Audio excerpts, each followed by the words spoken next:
noite a todos.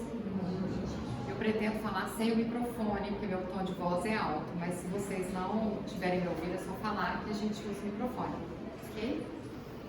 Hoje nós vamos conversar, nós vamos falar sobre um tema evangélico, que é a parábola do bom samaritano. A parábola do bom samaritano, ela está lá no Evangelho de Lucas, capítulo 10, versículo 25 a 37.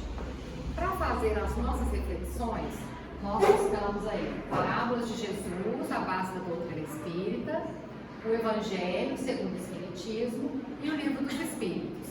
Tem também uma citação feita, que é da revista O Consolador, e alguns outros autores que estão dentro de Jesus à luz da doutrina espírita, porque esse livro foi organizado por Rafael Papa, mas tem vários autores, são autores diversos.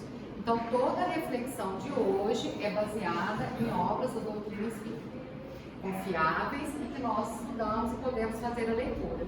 Deixei aí para quem se interessar.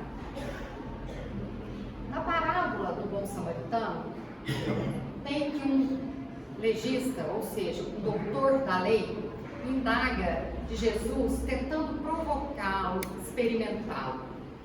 Mestre, que farei para herdar a vida eterna? Jesus responde: o que está escrito na lei?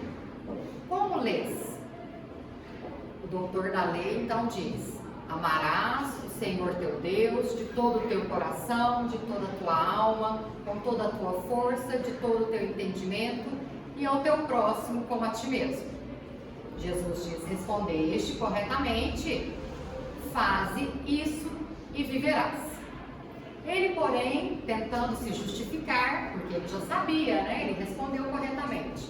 Ele pergunta a Jesus: e quem é o meu próximo? Jesus, então, conta a história, a parábola em si. Um homem descia de Jerusalém a Jericó e caiu no meio de assaltantes, que após havê-lo despojado e espancado, foram deixando semi-morto. Casualmente, descia por esse caminho um sacerdote. Viu e passou adiante.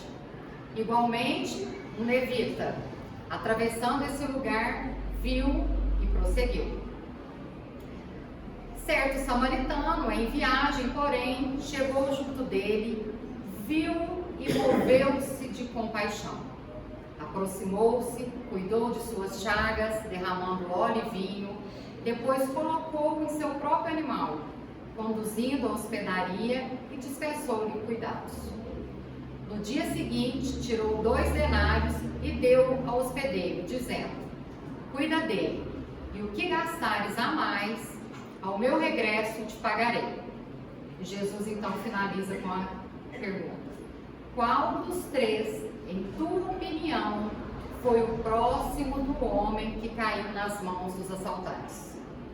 O doutor da lei respondeu: aquele que usou de misericórdia para com ele. Vai e também tu faze o mesmo. Essa parábola, ela tem muitas lições para nós, assim como todas de Jesus. Mas essa em especial, nós temos que entender o contexto histórico daquela época. Samaritanos e judeus, eles eram inimigos. Todos tinham origem nas 12 tribos que formavam Israel, mas eles se separaram. E as 10 tribos formaram o Reino do Norte e outras 2 tribos formaram o Reino do Sul, com a capital em Jerusalém, e as tribos do Norte com a capital na Samaria. Então eles eram um povo que não simpatizava, muito pelo contrário. Os judeus eram muito ortodoxos, seguiam estritamente as leis. Já os samaritanos dizem que eles seguiam apenas o Pentateuco mosaico.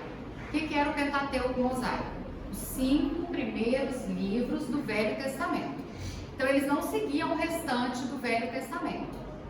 Com isso, os samaritanos criaram até um templo próprio para eles irem e não precisar ir a Jerusalém.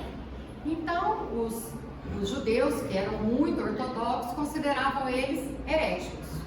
A gente vê isso que tanto naquela parábola que Jesus encontra a mulher no poço, Ela ainda pergunta para ele, mas você é judeu, ela é uma samaritana, você está falando comigo? Então existia essa inimizade, esse atrito entre samaritanos e judeus, embora todos viessem aí das tribos de Israel. Então a parábola já tem um nome. Quem que é o bom da história? O bom samaritano. Quem indaga Jesus? O judeu. Então a parábola, ela vai trazer um ensino do início ao fim. Ela já está dizendo que o bom, quem vai dar o bom exemplo, é o samaritano. Nesse contexto, quem a gente vê? Quem eram os sacerdotes? Quem são os personagens, as personagens dessa história? Sacerdotes, judeus, que faziam os rituais no templo, que ofereciam sacrifícios a Deus. E os levitas, também judeus, são aqueles que ajudavam os sacerdotes. Geralmente os levitas cantavam, tocavam algum instrumento, ou ficavam na posição de porteiro. Então eram todos dois judeus ortodoxos, tanto o sacerdote quanto o levita que passou. E depois nós temos o viajante ferido, que está lá caído ao chão, que os assaltantes o feriram, despiram, lhe roubaram tudo. E temos o samaritano. O viajante não é identificado e nós vamos refletir sobre ele no decorrer do nosso estudo. Então nós vamos agora refletir sobre cada trechinho da parábola. A primeira pergunta dele é: Mestre, que farei para herdar a vida eterna? Olha, se é uma herança, se você vai herdar algo, você não deveria ter que fazer nada, concorda? A gente precisa fazer alguma coisa para receber uma herança? Não, ela é por direito. Mas a pergunta dele não é quando vai vir a vida eterna, é o que eu tenho que fazer. Por quê? Porque os doutores das leis e todos do Antigo Testamento já sabiam que deveria ter um ato, uma atitude, um comportamento, haveria de ter um merecimento para ganhar a vida eterna. Então ele tinha que fazer algo. Só que todas as leis do Antigo Testamento, o Pentateuco Mosaico, por exemplo, ele tem 613 leis. Então, assim, é muita coisa para se cumprir. A maioria delas é do que não fazer, são leis negativas, e outras do que devemos fazer. Então, era muita coisa. Então, dava meio que aquela apavorada. Como que nós vamos cumprir isso tudo aí para a gente herdar a vida eterna? Então, eles sabiam que tinham que agir com as leis, mas queriam saber qual era ali a mais importante, onde estava o segredo para a gente conseguir herdar a vida eterna. Gamaliel tinha um avô que foi rabi, e já nessa época, ele é um contemporâneo mais velho de Jesus, ele dizia: aquele que ganhou para si as palavras da Torá. Torá é o Pentateuco de Moisés, são 5 livros. 5 livros, gente, é Gênesis, Êxodo, Números, Levíticos e Deuteronômio. Então ele falou: aquele que ganhou para si, ou seja, aquele que conheceu, que estudou as palavras da Torá, do Pentateuco, ganhou para si a vinda do mundo vindouro. Então, desde sempre, desde aquela época, antes de Cristo, todos sabiam que tinha que viver bem as leis de Deus. Tinha que cumprir com as leis que a Torá estipulava. Então, eles sabiam que para merecer a vida eterna, haveria de cumprir algo antes. Então, quando ele pergunta o que fazer, é como se eles estivessem perguntando qual é o mandamento mais importante. Então, onde está o segredo do que eu tenho que fazer para herdar a vida eterna? Será que são aquelas 613 coisas? O que então você, mestre, ele estava tentando testar Jesus, né? O que eu devo fazer como mandamento maior, como primeiro mandamento, para eu herdar a vida eterna? É isso que ele estava perguntando a Jesus. E Jesus fala para ele: conhece a lei? Como lês? Aí ele vai responder com toda a sabedoria que o doutor da lei tinha. Os doutores da lei, gente, eram hebreus que estudavam as leis mosaicas e todo o Antigo Testamento. Então eles eram muito estudiosos. Até as crianças na época da escola aprendiam, repetiam. Eu acho que eles têm esses costumes até hoje, né? De estudar a Torá dessa forma.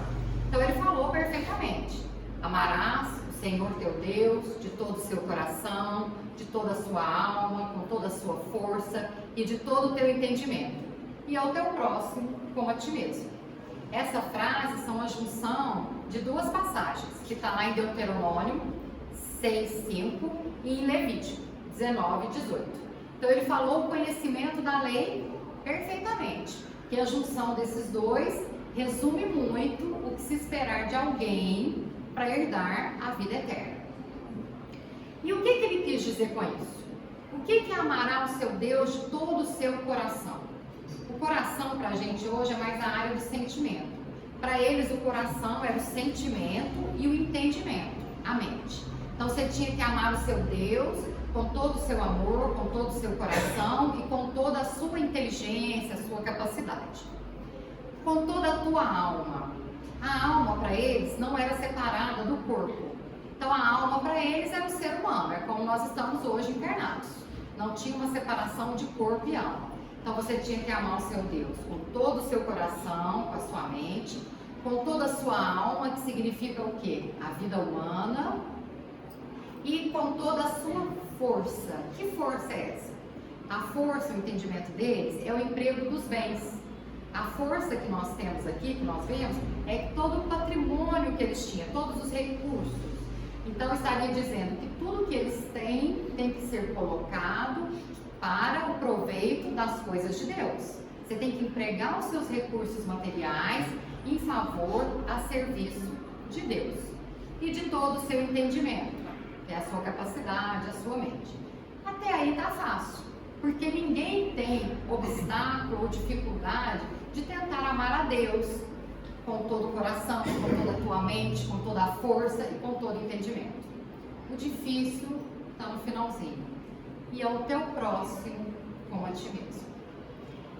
Quando Jesus disse para ele, falou muito bem, exatamente, disse muito bem, vai e faze.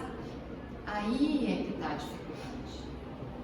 Fazer o que nós sabemos é que é difícil. Saber, a gente sabe. Até porque nós espíritas sabemos que as leis divinas estão gravadas na nossa consciência.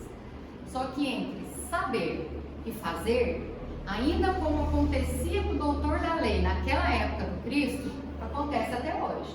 Tem uma distância grande.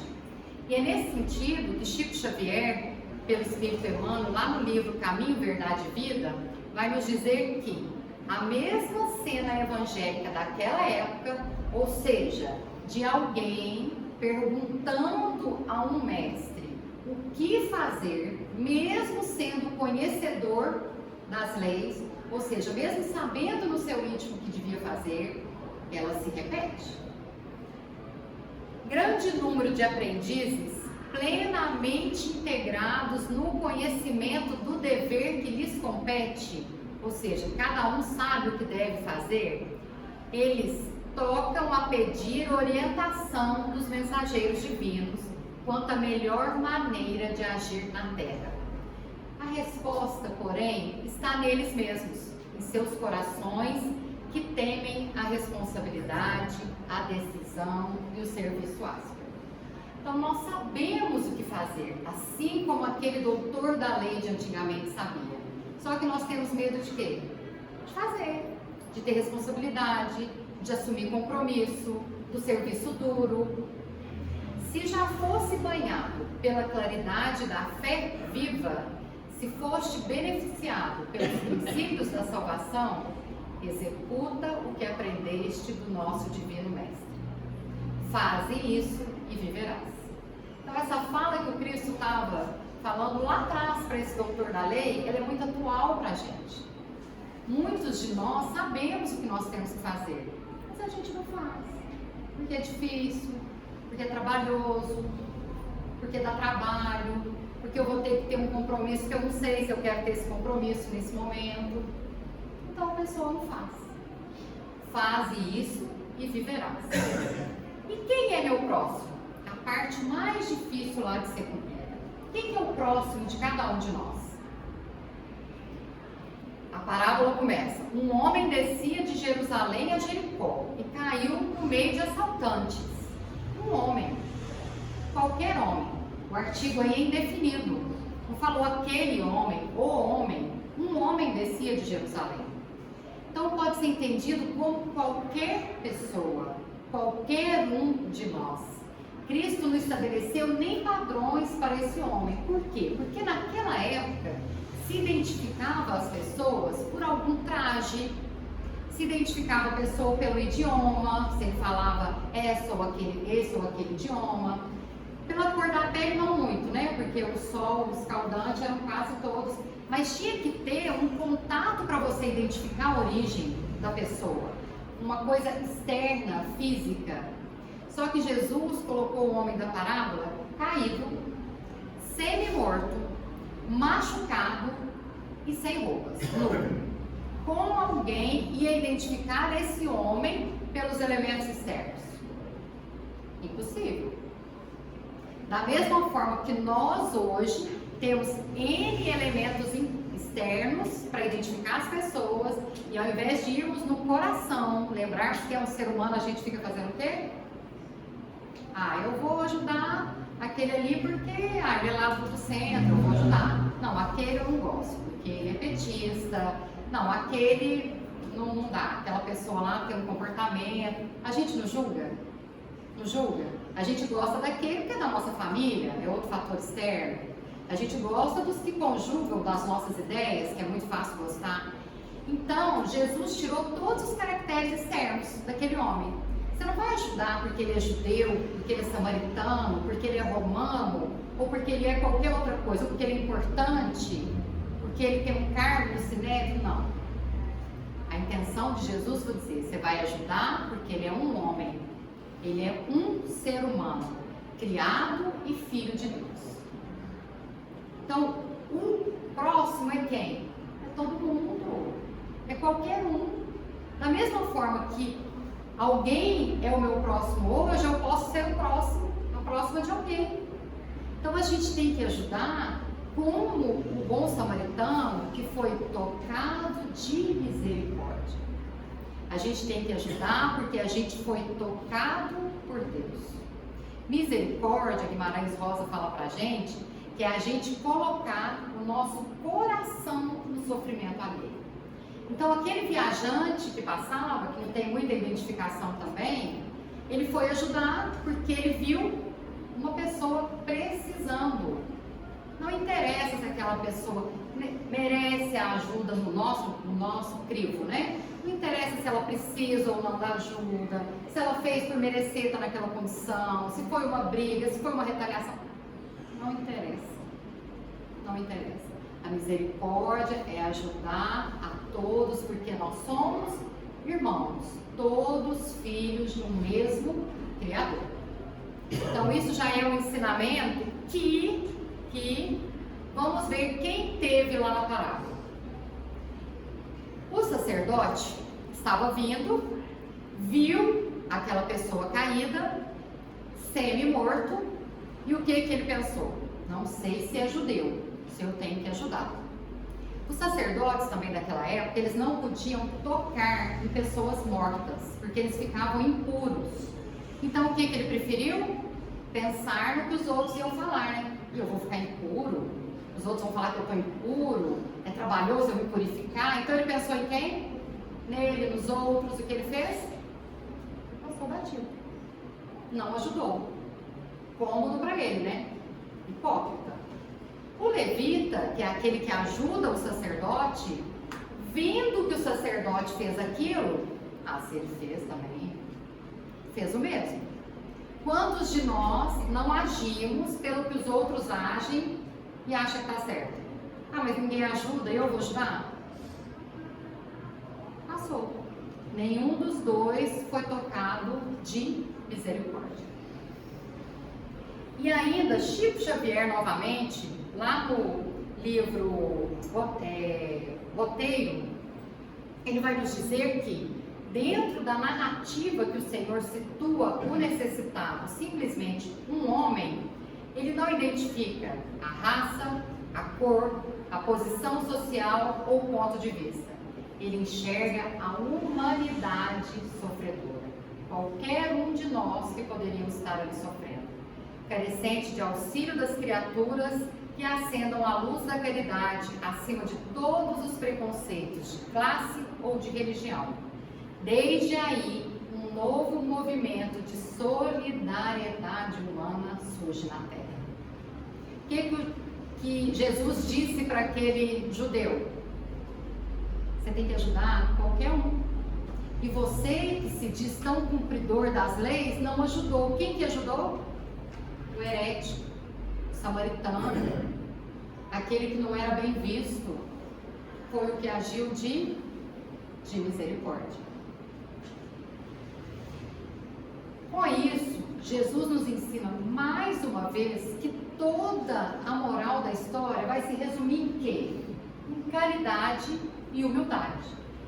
Aquele samaritano teve tamanha caridade, tamanha misericórdia daquele que estava caído, que ele agiu de todo o coração, de todo entendimento, porque ele acolheu aquela pessoa, limpou as chagas, passou o vinho, passou o óleo, ou seja, ele fez tudo que estava ao alcance dele, privou o conforto dele, colocou aquele homem no seu animal, ou seja, ele empregou os recursos que ele tinha materiais, levou o homem para a hospedaria, continuou cuidando dele até o dia seguinte, e se não bastasse isso, recomendou ao hospedeiro: cuide dele, de tudo que ele necessitar, estão aqui 2 denários, e tudo mais que gastares, na volta eu te recompenso. Então esse amou o Senhor teu Deus na criatura de todo o coração, de todo o entendimento, de toda a sua força e de toda a sua mente. E aí quando Jesus pergunta assim pro judeu, pro doutor da lei, muito sabido, qual destes foi o próximo daquele que estava caído? O que ele responde? Aquele que agiu com misericórdia. Ele não falou samaritano, aí era demais para ele também, ele não ia falar, aí era dar o braço a torcer. Mas ele reconheceu que só aquele agiu com misericórdia. E nós hoje, se nós trouxermos isso para o nosso dia a dia, porque quando a gente estuda, a gente tem que estudar, aquilo fazer sentido e a gente tentar aplicar. Será que a gente age com o próximo, com todo o nosso coração? Com toda a nossa mente? Com todo o nosso entendimento? Com todas as nossas forças? Será? Lembrando que o nosso próximo é qualquer um. O nosso próximo não é só o meu filho que está lá em casa, ou uma pessoa querida, ou um parente. O nosso próximo é qualquer um. Qualquer um que esteja necessitando.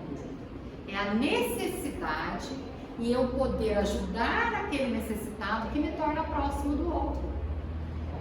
Tem uma historinha, que eu não vou saber nomear em qual centro espírita que foi, mas eu ouço nessas palestras, que o Chico foi fazer uma visita numa casa espírita em São Paulo, de uma amiga dele, que eu não vou lembrar o nome, peço desculpas por dar informações, mas o conteúdo vai ser atingido.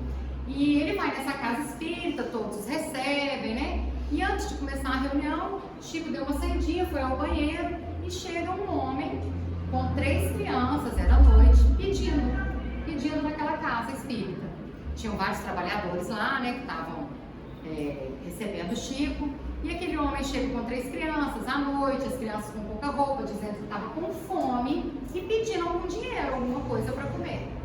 O que os espíritas fizeram? Nossa, isso é um absurdo. Você não podia ter em casa na rua com essas crianças essa hora, ainda usando das crianças para sensibilizar, para pedir. Isso é um absurdo, você não conhece as leis de Deus. Olha aqui, você pode ler. E tentar doutrinar aquele homem. Nisso, Chico desce, eles já tinham despachado um homem, que conforme ouvindo sermão doutrinário, claro que ele foi embora rápido, Aí o Chico volta e eles falam: Chico, teve um homem aqui, imagina, com 3 crianças, desce dessa forma, pedinte. Nós já falamos tudo que tinha falado para ele, citamos André Luiz, fizemos tudo. Chico falou, misericórdia, pelo amor de Deus, como vocês fazem isso? Corre lá atrás daquele homem. Ele foi abandonado pela mulher, não deixou as crianças, está passando falta, necessidade, mas está honrando e cuidando dos seus filhos. Vamos lá, cada um pega o seu dinheiro e vamos ajudar. Isso foi misericórdia? Nós fazemos isso, a gente julga para ver se vai ajudar ou não? Olha o que o Chico ensinou. Até os espíritas ali não agiram de acordo com o que eles já têm de conhecimento. Então, misericórdia, gente, que esse homem usou, esse samaritano, é isso. Se colocar no lugar do outro. Se o que o outro está precisando naquele momento é que cure a ferida, se eu puder curar essa ferida, eu vou fazer. Se o que a pessoa está precisando nesse momento é ser acalentada do frio, é isso que ela tem que receber. Não é julgamentos. Nós não conhecemos a história de ninguém. Aquele homem podia sim, às vezes, estar tentando ter uma vantagem, né? Pedindo sem necessidade, mas não estava. E quem somos nós para saber? E o dia que nós formos a pessoa em situação de dependermos do próximo, nós vamos esperar que nos julguem? É isso que a gente tem que refletir. Então a caridade, ela é a máxima do Cristo. Fora da caridade não há salvação e não há mesmo. Tanto que na questão 785 do Livro dos Espíritos é perguntado pelos Espíritos: qual o maior obstáculo ao progresso? O orgulho e o egoísmo. E quais são as virtudes que combatem o orgulho e o egoísmo, que nos impede de evoluir? A caridade e a humildade. Os homens, nós sempre fomos preocupados com essa questão de herdar a vida eterna, do juízo final. Lá no Evangelho segundo o Espiritismo, no capítulo 15, antes de falar da parábola do bom samaritano, é citado essa passagem aqui, que fala do que precisa o espírito para ser salvo. Porque era isso que o doutor da lei queria, não é? Quando ele fala em herdar a vida eterna, é porque ele quer ser salvo. E Jesus, de forma alegórica, né? Tem algumas coisas, lógico, aqui que são alegorias, mas ele vai dizer, vai responder, por só alguns trechos, mas é aquela passagem muito bonita, que eu acho que todos conhecem, que os que estão à direita dele, ele diz: vindes, benditos do meu Pai, toma posse do reino que lhes foi preparado desde o princípio do mundo.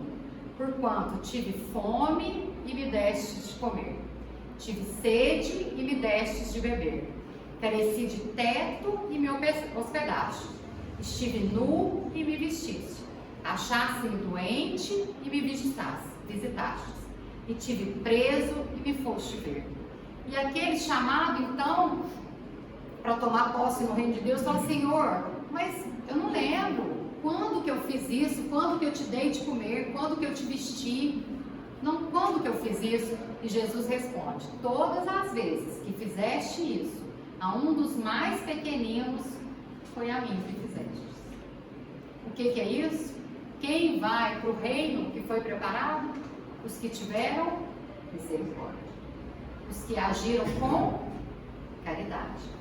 Da mesma forma, os que estavam à esquerda, Jesus disse: afastai-vos de mim, malditos, ide para o fogo eterno que foi preparado para o diabo e seus anjos, porquanto tive fome e não me destes de comer, tive sede e não me destes de beber, precisei de teto e não me agasalhaste, estive sem roupa e não me vestiste, estive doente no cárcere e não me visitastes. Indignados, da mesma forma, eles perguntam: Senhor, mas quando que estivesse preso eu não fui vê-lo? Quando que estivesse com fome que eu não lhe dei pão? E Jesus responde: em verdade vos digo, todas as vezes que faltastes com assistência a um dos mais pequeninos, deixaste de tê-la para comigo mesmo. E esses irão para o suplício, e os que praticaram a caridade terão a vida eterna. O que a parábola do samaritano nos faz concluir? O que a gente tira dela com as personagens?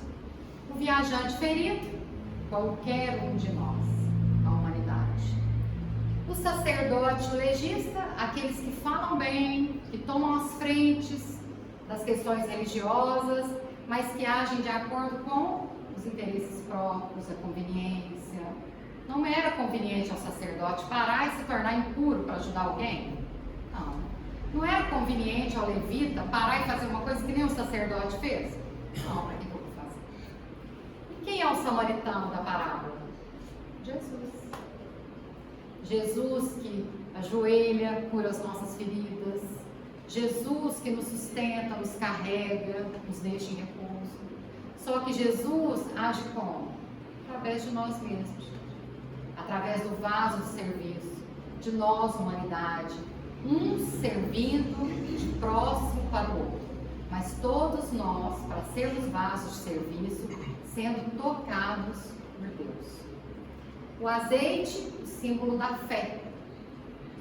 O vinho, o suco da vida. Os 2 denários que ele pagou ao hospedeiro, a caridade e a sabedoria, o que ele tinha com ele para fazer aquilo. E o que mais o hospedeiro gastasse, a abnegação, a vigília, a paciência e a dedicação. E o hospedeiro simboliza quem? Aquele que cumpriu tudo isso que o samaritano pediu? Aqueles que recebem o ensinamento de Jesus. Nós que aprendemos, colocamos em práticas, nós tentamos, né, que um dia vamos fazer isso, colocamos em prática e agimos com misericórdia para com o nosso próximo. Então que nós saibamos, assim como o bom samaritano, assimilar os ensinos de Jesus e sermos capazes de estender a mão para todo e qualquer próximo que nos encontrarmos no caminho. Jesus